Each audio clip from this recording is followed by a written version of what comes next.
And welcome back to the Constitutionals Podcast. I'm your host, Chad White. If you didn't know, this is a premier podcast for the website, cbscomedy.com. Like I just said, it's a website. Go there. Still talking into the microphone from the left side of my body as if I can't figure out how to set this thing up.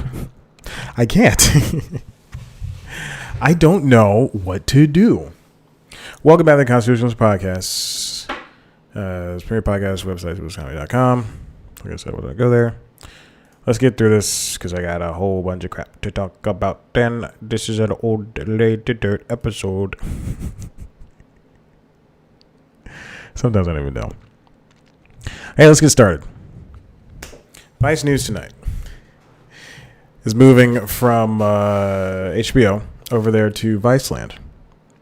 Now, if you recall, a couple weeks ago, I discussed Vice News Tonight and Vice proper being canceled by HBO. The agreement that they had written by, this is written from Deadline, written by Neil Andriva. Vice News Tonight lands at Viceland Cable Network on Deadline. This is what they call an exclusive.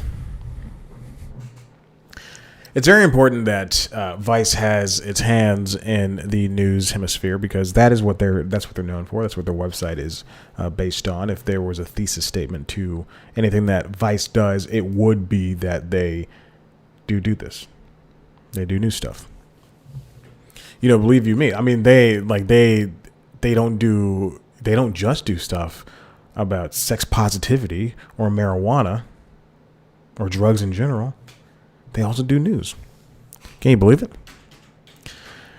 Vice News TV has been looking. Wait, what? Vice News Tonight has been looking for a new home after HBO opted out not to renew the program, and I think they're on episode. They're like in the hundreds, not 100, but they're in the hundreds of episodes because that show's been on for what, 2 years, something like that. And the weekly news magazine show is canceled as well. Obviously, we know that. This quote comes from Jesse Angelo, who's the news and entertainment chief. Vice News Tonight is going to a wider audience as we bring it. Okay. I'm going to stop right there. Vice News Tonight was uploaded to YouTube, I believe, 3 days after it aired. And not only to YouTube, but to Vice News Tonight's personal YouTube channel, branded YouTube channel. So what that means is that literally anybody could watch it. You get HBO. You pay $15 a month for HBO. You even get the free week. That's 5 episodes of Vice News Tonight. 5 episodes. So I think they did 4 a week for a while because Vice, the news magazine show proper, was airing on Fridays, and they did like 50 episodes a year at one point. No, they did like 30 something at one point, or 40 or something like that. So now they're saying, just a half a sentence in this quote, they're saying that it is a wider audience when it goes to Viceland. Viceland is only available, I believe, on some cable packages. I know it's on Charter. I don't think it's on Dish. I don't know about that. I know it's not on DirecTV because I can't access it right now. AT&T, I don't know. Verizon, maybe. Who knows? Let's see. Their Viceland. Their YouTube channel's not updated. You can't watch the stuff on the website. It's on Hulu with live TV. I believe it's on Sling. I don't know if it's on PlayStation View. I don't think it's on YouTube TV because I just had that a couple weeks ago. So that's a lie, first off. Vice News Tonight is going to a wider... This is from Jesse Angelo. Vice News Tonight is going to a wider audience as we bring it home to our television network and make it a centerpiece of primetime block built off of the Vice News voice and sensibility, in addition to the award-winning documentary and series programming Vice is known for. I mean, what do they air on that network now? Reruns of Always Sunny, cult classic movies, and... let's see. Reality shows. That's what they air on Viceland. Then some other crap about Vice ecosystem. Oh, it's not moving anymore. Very curious as to why this isn't moving. All they have is docu-series. Not even docu-series, but all they have is reality shows. In addition to relaunching Vice News tonight on Viceland, I hear Vice Media is in conversation with premium and streaming networks about branded news content. I don't know who this is for. Known for its young appeal, Vice News has 10.1 million subscribers across social media platforms. And this isn't even talking about people who are watching the show. So I don't think any of this matters. I don't care about that. Who knows how this is going to turn out, but I'm going to move this story to the top because that's the first one I covered. Who knows how this is going to turn out, but let's move on to Viacom. As you know, Viacom and CBS have decided to merge, as you might have heard, because, when the Disney-Fox merger went through, we realized that nothing mattered. When AT&T rebought Singular, when they broke off Singular and then they rebought it, the world was a little skeptical. But now it just doesn't matter. These big things can buy big things. And if you're watching the video version of this podcast, which I urge you to do on youtube.com/comedy, you can see on my computer screen right now that the words Rap Pro are sitting on top of this freaking article. And here's my issue. This article was free when I was reading it. It didn't have Rap Pro in it. It was free. So we can't even read through the article or skim through it, whatever. The writer, Trey Williams, says that Viacom and CBS are merging. Viacom and CBS might be too small. This has been hinted at for the past, 3 or 4 years that Viacom and CBS were going to remerge. They broke apart, and now I think not even a decade later, they're deciding to get back together. Because they see how much, Viacom sees how much is left on the table when CBS is in need. Well, CBS is in need. When CBS is able to kick butt when it comes to entertainment. CBS owns Showtime and Pop TV and, of course, CBS proper. Viacom is Comedy Central, BET, VH1, MTV, and CMT. And I believe something else. But those are the core five. And they have not been performing well, and they always cancel shows left and right. Like BET canceled Robin Thede show. She was the only black woman on late night. So there we go. Viacom, CBS might be too small compared to Disney or to Comcast. Comcast owns Universal, which owns NBC Universal. Disney owns Fox, and is going to own everything else at some point in the future. I wish I could. I read the article, but I want to have my sources to back up. Here's some revenue stream for it. The new company will boast a combined $28 billion in revenue, annual revenue. But that's not a lot because Disney earned $5.94 billion last year before the 20th Century Fox commoditization. And you know what this is all turning to and hinting at is that in the future, and this is what I've been preaching for years, in the future, eventually, especially you can hold on, let me finish the thought, Chad.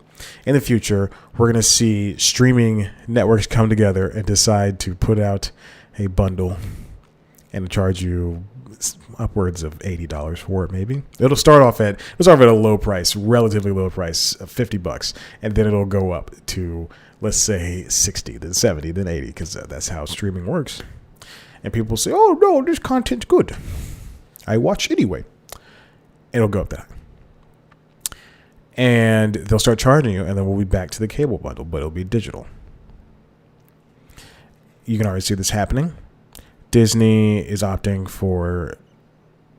to let users have allocation. Oh, yeah. Okay.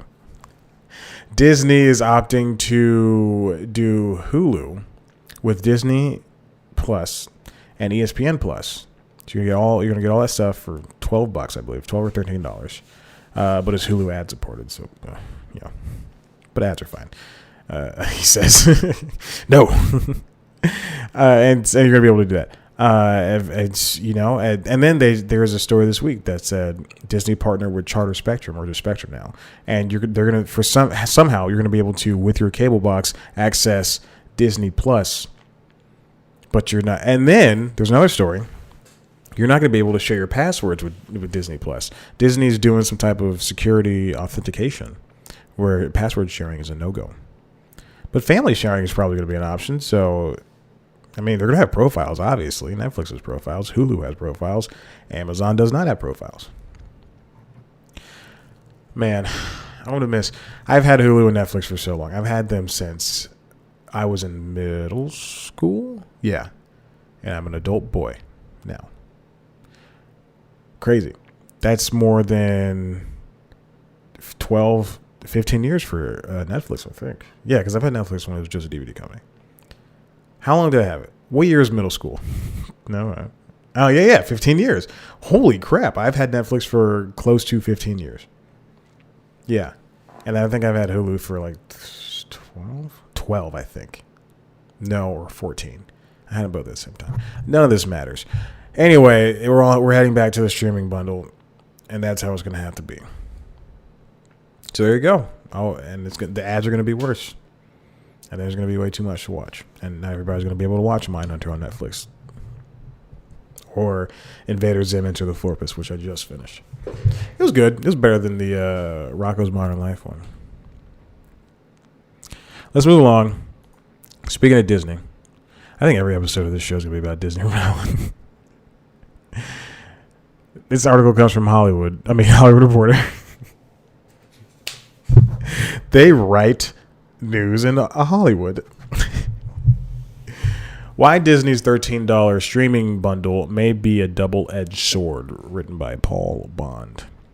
His thesis: offering Disney Plus, Hulu, and ESPN Plus together takes direct aim at Netflix's standard plan, but it also could hasten cord cutting and quote-unquote hurt Disney as it negotiates new carriage fees for its still very profitable linear channels.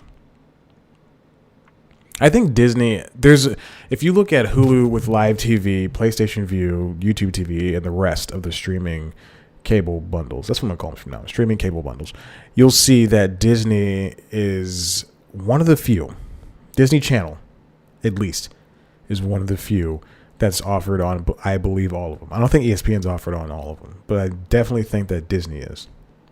And ABC probably is too.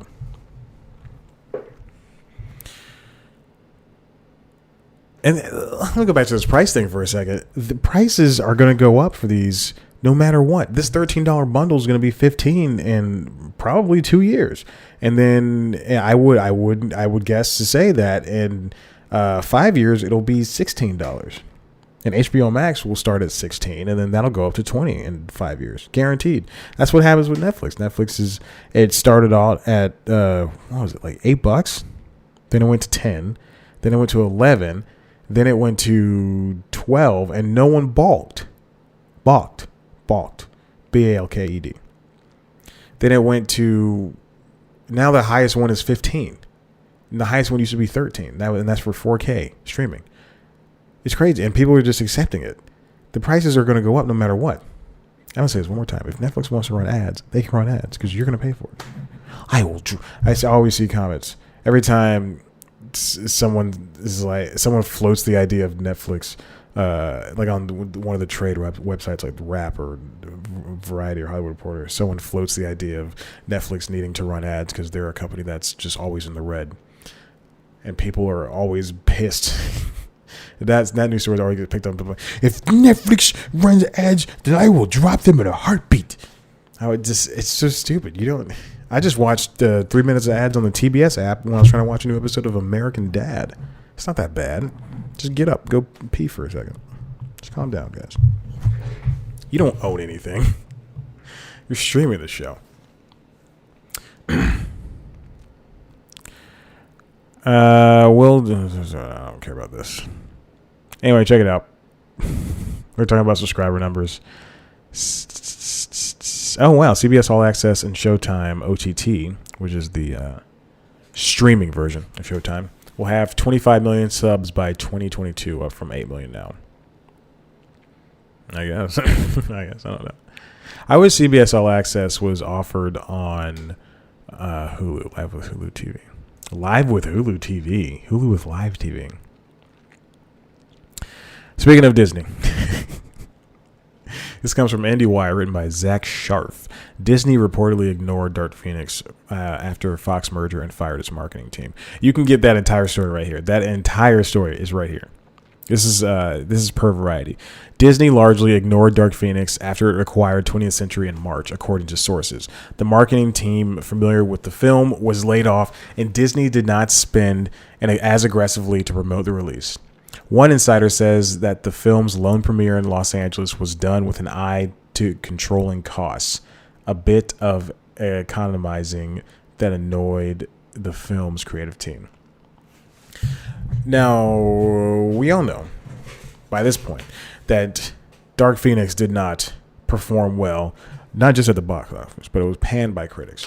I have no choice. I'm going to watch it. No choice. I have no opinion. I'm going to watch it at some point. I don't like a lot of superhero stuff. Speaking of superhero things, I'll talk about that in a second. I don't like a lot of superhero things except for cartoons, because those are better than the movies. Any movie that's ever come out, I'd rather watch Xmen Evolution or Justice League Unlimited or Spectacular Spider-Man or Superman the Animated Series, Batman the Animated Series, Batman Beyond. These are so good. What other shows? Avengers no, it's not it. Avengers Earth's Mightiest Heroes. That's the one I like. Assemble was the one that they canceled Earth's Mightiest Heroes for. And it sucks. Yeah, okay, so anyway. But I think it's very important that every movie get a shot to be... Did I wear these shorts last week? I probably did. Every movie should get a shot to be advertised as much as possible, market as much as possible, in order to receive as much money as possible, especially in a franchise that's this big. Now, Disney could have... This is how I envision it. Disney saw how it performed with test audiences, and they were thinking no. They saw... I think Disney looked at the performance of X-Men Apocalypse and how it was also widely disregarded, which is fine, I guess. It was okay. Which sucks. Which means, if it's okay as a superhero movie, that means it sucks. Look at Shazam. Shazam was great. I never saw it. Shazam was great, performed well. Avengers Endgame was great, performed well. Speaking of that, this past week, Avengers Endgame went on available for rent on Redbox and all the digital services. And Google gave me a $1 movie rental. So guess who spent $1 to one? And it wasn't even $1. I use Google Opinion Rewards, so I have like $10 in my Google Opinion Rewards. I took one of those $10 and I threw it at that movie. Watched it in HD. I watched it over the course of 4 days. Let me tell you, I could have watched it in 5 days. That movie is way too long, and the first hour and a half, very boring. Very, very boring, because it's all set up. It's asking you to... It's actually not asking a lot of you, but it's also asking you if you didn't watch Infinity War within the past 2 years, which I had not. Then you have to remember what that movie is. And I was... And you would think I was a 70-year-old man watching this movie. I went, who is that? Oh, yeah. Who is that? Oh, yeah. That movie did not do justice to a lot of characters. I guess some of them had their shine in the first movie, but from what I remember, I doubt that is true. And I'm not hating on this just to hate on it, because that last battle was just great. That was just great. Just fighting. They juggled the story really well in that last 30 minutes. Not the last 30 minutes, but the 30-minute battle scene. My issue mostly with that first 90 minutes is that there were some really good parts, but then the parts that were slow, they were just thrown in there for character development, and they really didn't need it. And you truly, these characters have been here for 20 movies. You don't need character development. I just want to see them get together and go, hey man, I'm a superhero. Oh, cool, nice, me too, and different things like that. I do like the time jump forward. That 5-year jump was great. I'm glad that they could not reverse that. It was really cool at the end. And so now people just have to live. It's like The Leftovers. People just have to live with the fact that this. Oh no, Manifest. This and the show Manifest came up before Endgame. So we know which one is. Start that first. Manifest is a show on NBC. It's like Lost on a Plane. These people get on a plane, they fly, and then they hit turbulence. They land. It's been 5 years, and it's amazing. And they're just trying to figure it out. It's a little broken show, but it got a second season, so I have to finish it off. Finish off the first season. But yeah, it just like as soon as I knew what the story was, because you just can't escape things in this day and age. And I knew what the story was. I knew there was going to be some type of time travel element. And then as soon as I was watching it, I thought, oh, this is going to be like Manifest. So there we go. Not everybody has to be a Joker. I got to say that. Not everybody has to be funny. Just reserve some characters to be serious. Reserve some other characters to be superheroes, and then reserve the other ones to be funny. Everyone had to deliver a funny line. And first of all, a lot of the stuff wasn't funny. You know, I hand it to the Russo brothers. They cut their teeth in comedy. They probably should have stayed in comedy because their action scenes sometimes, a lot of times they use shaky camera, which really is annoying. But all in all, fine film. Hand it to them. They did a really good job with everything. Story. And then they can't juggle story. The story was all over the place. First 90 minutes, they're bouncing and sometimes they would just forget people. And then they would just bring people back. And also, characters. They can't juggle characters. My biggest gripe is that you tout this thing, and Marvel has done this. They tout this thing of diversity and all this stuff. I'm going to keep harping on this until it's not an issue, until Kevin Feige doesn't come out and say, we're going to have a gay character at some point. You hold on to your pants. We're going to have an Asian character at some point. You hold on to your pants. This movie was very white. It was very, and it was very male, very white, very male. All they had was Nebula and Black Widow for the first 90 minutes of the film. You can say that they brought in old black sister from Black Panther, but they had her there I don't even think she said a line in that scene. No, she did. She said good luck to Don Cheadle, and then Don Cheadle disappeared for a little bit. When you kill off your characters, make sure that women exist. Women are still around. This is ridiculous. I cannot believe that a company that's lying as much as like diversity. It's you can't say, that's what they're doing. They're lying. I can't believe that this movie was just so white and so boring for so long. And I'm not saying that boring and white go hand in hand, because I liked Once Upon a Time in Hollywood. For a director who loves using the N-word, Quentin Tarantino did not have a lot of black people in that movie, or any people of color. He had one person playing Bruce Lee, and that was it. And then he had the Indian guy at the movie theater. Any Hoosers, Endgame, thumbs up. Infinity War, give that a thumbs up. Doctor Strange. Let's see, who else? What else? Ragnarok, thumbs up. Dark World, thumbs up. I just like Thor, period. He's such a funny character, such a great character, such a fun character is what I would say. Iron Man, all three. Spider-Man, give it a middle. Let's keep writing these. Doctor Strange, The Incredible Hulk, middle.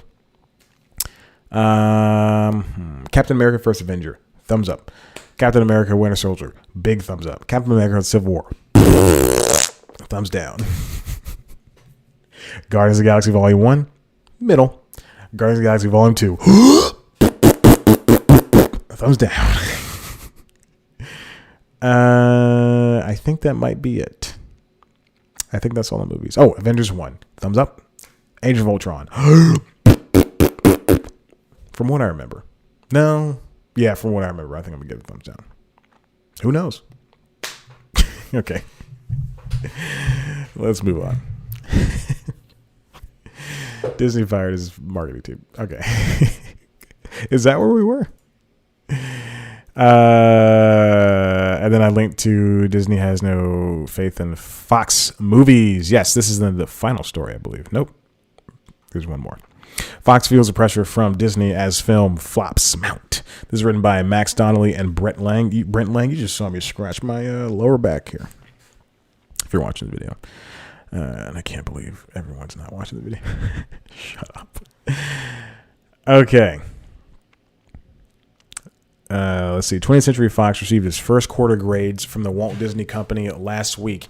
And in public rebuke, the studio's new corporate parent made it plain that it viewed the first few months as an ominous sign of trouble ahead.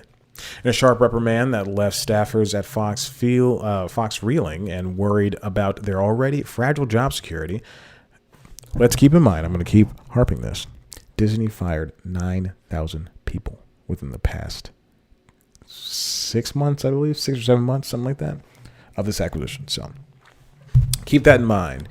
But Spider-Man gets to lick Wolverine's balls or something like that. I don't know. This is a family show. Disney chief executive Bob Iger declared the company's August 6th quarterly earnings call that, quote, the Fox studio performance was well below where it had been and well below where we hoped it would be when we made the acquisition. Iger's tone was measured, but his message was clear: shape up. Jesus. Oh, my God. Iger was giving voice to simmering frustrations on the part of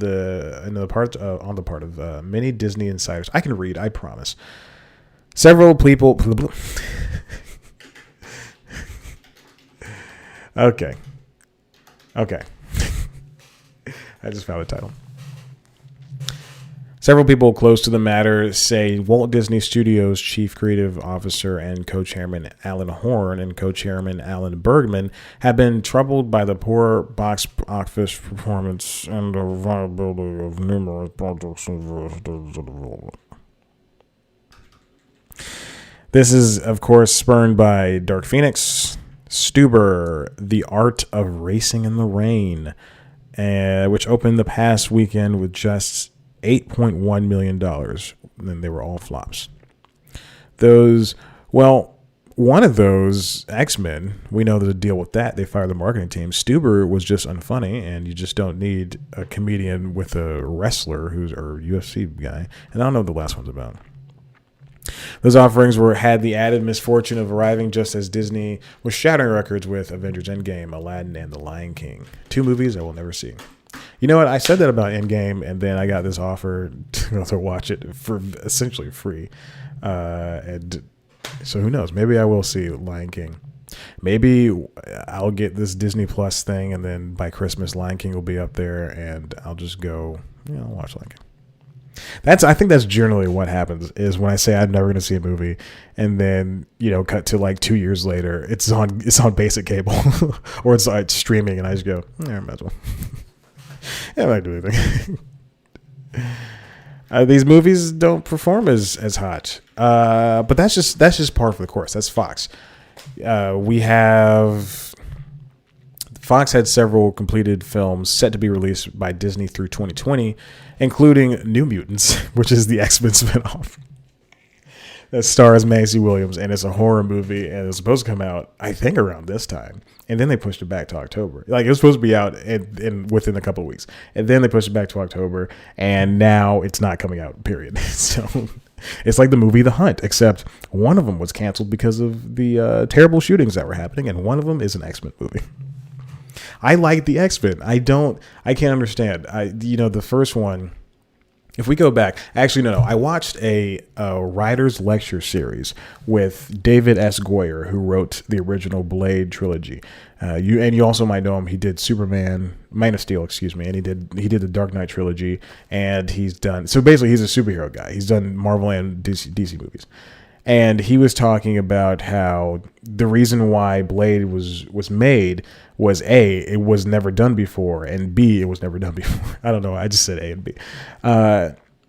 And when he was shopping it around, people were like, there's not a black lead who can we've never had a black lead in a superhero movie, which you've had Steel by Shaq, which came out years prior. But anyway, but we've never had a lead in a movie that like this. And then also the movie was too expensive. The movie was, I think when he wrote it, they said, if you can write it for and make it like shoot for under 10 million or something, or 15 million or something like that, then we'll do it. And then he wrote it and it was like 75 or something crazy. So, but they still made it. They still made Blade, and then they eventually made 2 more films. So Blade was really the one that broke the mold. When you look at, and I've never seen Blade. I've only seen like parts of it. But when you look at Xmen, the first one, it is Hugh Jackman's just a flabby guy, and he's just hairy, and he has the hair like Wolverine, and he looks crazy. Everybody else looks so stupid in the movie. But then you get to movies that are coming out now with Endgame and Suicide Squad. They look amazing. They look, and Aquaman looks like Aquaman would look like. It's insane.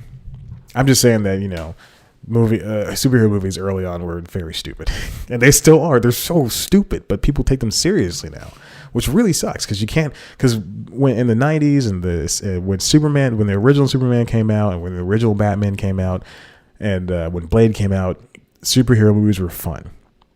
Now they're a business, they're a genre, and it sucks. Okay. Disney through 2020, including Xmen installment New Mutants and an astronaut drama with Brad Pitt. Oh, I can't wait to see this movie. Ad Astra. I don't know what it is about movies in space. Gravity, Interstellar. This Ad Astra looks amazing. Can't wait to see it. Main original scripts and option properties have been paused from going into production. One studio insider says Disney is prioritizing making more broadly commercial projects, which includes James Cameron's Avatar sequels, all 3 of them, I think, and starry safe bets like the on-screen reunion of Matt Damon and Ben Affleck in the drama The Last Duel. Finished films looking for studio support are struggling, insiders say. Disney largely ignored Dark Phoenix after it acquired... Yeah, we knew that. Marketing team was laid off. Yeah. Keep going. Disney is optimistic that handling Fox superhero properties such as Fantastic Four and X-Men to Marvel Studios, President Kevin Feige will improve the quality of these movies. Also, I don't think there should be one guy in charge of all these movies. Given that, yes, all of them were successful since the first Iron Man. But I don't think one person, and obviously, yeah, it's not one person making decisions, but he is kind of the mastermind behind this stuff. Take that as you leave it. Take that as you leave it. And we don't need all these movies to crossover. I wish there was what if Deadpool did stay separate? The studio is also grappling with how to fit the very R-rated Deadpool into its PG-13 R-rated Marvel Cinematic Universe. Well, just don't have him say the F word. They said the S word during Avengers Endgame, which I don't like Robert Downey Jr. I don't think I like him. I know I don't like Chris Pine as a person. Fine actor. I don't like him as a person. That one slip up he had, and no one remembers it but me. I hold a grudge. Gone are original films, such as a slate of titles from British animator Locksmith. The company's completed movie Ron's Gone Wrong, about a fleet of robots designed to be every child's best friend, will be released by Disney in November 2020, but 3 slated projects, including a film about misbehaving fairies pitched as naughty Tinkerbells, have been given back to their creators. What? Oh, that sucks. A live-action version of the female-centered comic Lumberjanes from animator Noelle Stevenson has also been canceled. TV kingpin Greg Berlanti will no longer direct the Jackie Kennedy drama The Editor. Wow. But is still attached to produce it along with the movie musical Be More Chill. I guess they want somebody big. Berlanti's big in the TV world, as you said, TV kingpin. He's big in the TV world for, I think he, like Ryan Murphy, has a ton of shows on the air right now. I don't want to name him. Flash, Batgirl, Supergirl, Arrow, Legends of Tomorrow, and then he has other things that aren't DC properties. That sucks. And then there's some other stuff that's going on. Oh, and then they also have an issue with Thor Ragnarok director Taika Waititi's new movie about Hitler called Jojo Rabbit. It's like a wacky comedy thing. It's like as Wes Anderson did a movie about Hitler. Disney is really capping people. Oh my God. Hold on. Did the power go out or did the TV shut off? Okay. We have to wait. The power did not go out. I don't know what's happening, but that TV, the monitor just shut off and the lights flickered. Very interesting. But Disney's capping people off at the knees when it comes to these properties that they have. They want everything to be family friendly. They want it to be able to be marketed around the world. But not everything's going to be loved by everybody. Not everybody has seen the movie The Artist. I don't know why I referenced The Artist. Not everybody likes, everybody would probably go see Avatar, but not everybody wants to see Avatar, Not everybody wants to go see another version of Lion King. Some people are just like, I know people who are jerks and all they watch is little known independent films. Some people like a mix, like me. Some people want to see Hobbs and Shaw, but they also want to see Booksmart. I think it's very important for Disney to remember that, yes, movies are a business, but also that they are catering not just to a world, but to sects of people, SECTS. So who knows? Who knows? Maybe they'll loosen up. And then finally, we have our last story. This comes from The Hollywood Reporter, written by Leslie Goldberg, my good friend. Beyond Netflix, showrunners are testing waters with multiple TV overall deals. If you follow any type of the trades within the past couple of months, you'll notice that a lot of people are getting multiple deals, or they're getting shopped around and they're able to sell themselves. And they're high commodities and people want them. Let's look at J.J. Abrams. He and Ryan Murphy, they were in bidding wars. Well, I'm sorry. Ryan Murphy wasn't in the bidding war, but Netflix hawked Ryan Murphy from Disney Fox, or from Fox proper, but Disney Fox now. And then J.J. Abrams was in a bidding war between everybody, between Netflix, between Disney, between everybody. But he ultimately went with Warner Media because he's a smart man. I don't know. I don't really care. Deals such as CBS TV Studios 2015 pact with Ridley Scott's Scott Free are also broadcast only. Now sources say some prolific producers are shifting away from the all-encompassing exclusive overall deal that media titans like everybody else has done, respectively, and instead are opting for a variety of deals on 4 levels: broadcast, basic cable, premium cable, and streaming. So we know that this is all different. Eventually, a show that's available on broadcast could be available on streaming. A show that's available on, I don't know if this is the deal anymore. A show that's available on premium cable could be bought for rebroadcast rights on, basic cable and then broadcast eventually and then streaming. Which is, I know it's true. I know it's true because Curb Your Enthusiasm, when TV Guide still had a channel, Curb Your Enthusiasm was purchased by them, by TV Guide, and Curb Your Enthusiasm is an HBO show, and you could watch that show in a very heavily edited format on TV Guide channel. And that was one of the shows I watched on TV Guide channel. And now I watch TV Guide channel. There you go. And for some, a 5th level film is an option too, which is like J.J. Abrams. Sources say one prolific producer with scripted series at a broadcast network and 3 different streaming outlets, effectively working with 4 totally different companies, has quietly renewed a broadcast-only deal and is closing in on exclusive streaming pact with another outlet. This happens. It's very interesting to see. What remains to be seen as if any combination of multiple TV deals still outweighs the crazy money that the biggest media conglomerates are offering for all-in-one exclusivity. Sources note, some streamers are now offering both options in a bid to draw top talent.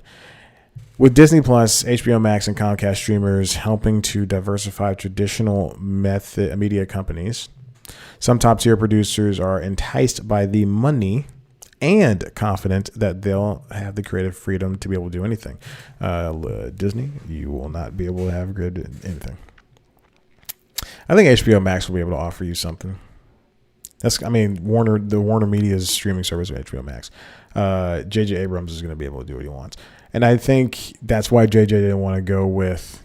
JJ's has stuff on. He has stuff with Disney, and he has stuff with Warner Media, and he has stuff with Comcast. But I think the reason he chose Warner Media is because that's where he was able to have the most freedom. So and Warner has movie stuff too. So I don't know if his is broadcast only though. But why would you go with Disney when they're trying to figure out if Deadpool can fit in with Spider-Man and the rest of the Marvel universe? Why would you stick with that? I would go somewhere where they say, yes, you can do anything. That's what, HBO, a Black Lady sketch show, that's what makes it good. Is that HBO said, all right, we'll give you a show, do what you want, just don't screw it up.